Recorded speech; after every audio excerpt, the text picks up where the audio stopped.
une des questions que l'on se pose souvent, c'est que faire et que dire quand l'animal favori décède.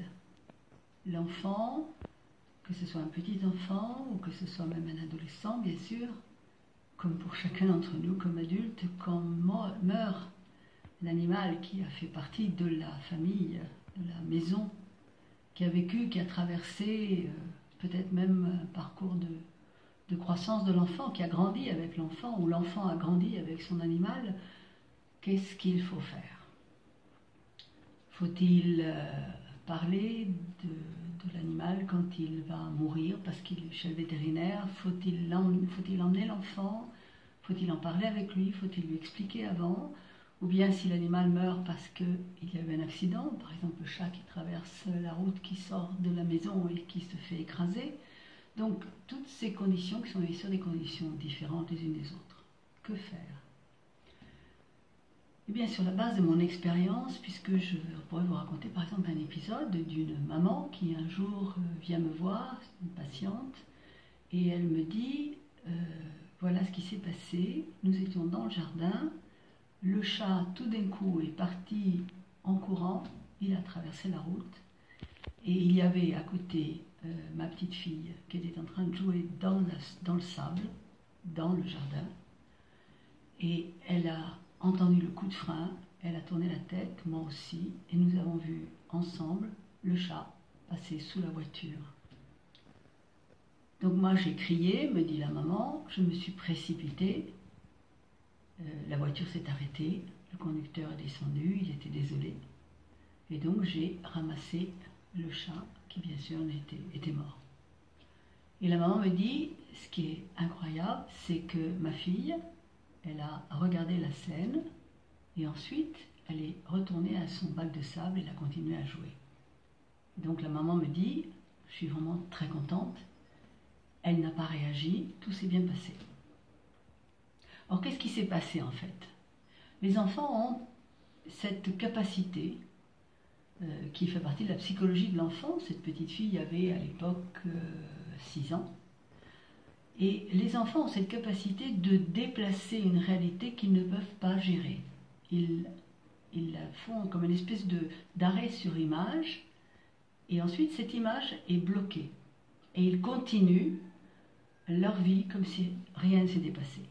Et j'ai donc averti la maman en lui disant « Attention, dans quelque temps, ce fait sera reproposé à la conscience de l'enfant. » L'enfant, pour le moment, n'a pas la capacité d'analyser ce qui s'est passé, et il a intuit, au niveau de son intuition, il a compris, ce n'est pas quelque chose qui résonnait, donc ce n'est pas sa conscience analytique, mais c'est sa conscience intuitive qui a donc réagi. Il a très bien compris qu'il y avait quelque chose, un drame qui s'était passé, mais il n'est pas en mesure de le gérer.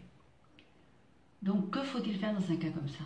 J'ai suggéré à la maman surtout de mettre le chat dans une espèce de boîte à chaussures, de le laisser là pendant un petit moment, de le laisser quelque part dans un endroit frais, et d'attendre. Effectivement, quelques jours plus tard, la petite fille a demandé « Je voudrais voir mon chat ».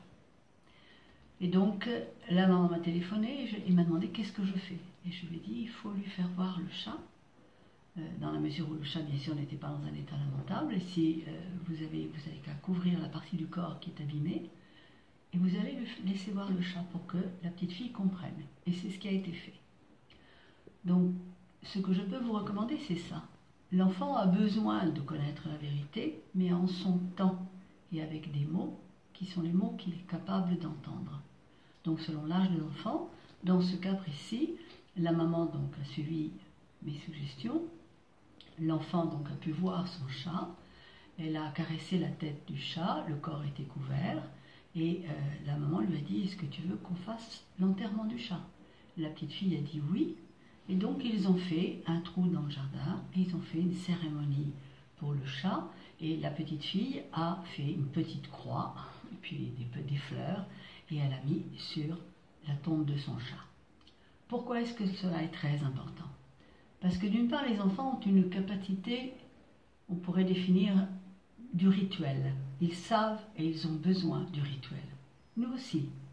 Seulement, nous, on peut arriver à raisonner et essayer de bypasser ce genre de processus. Mais un enfant, non, il a besoin de ce rituel pour arriver à comprendre et à assimiler ce qui s'est passé.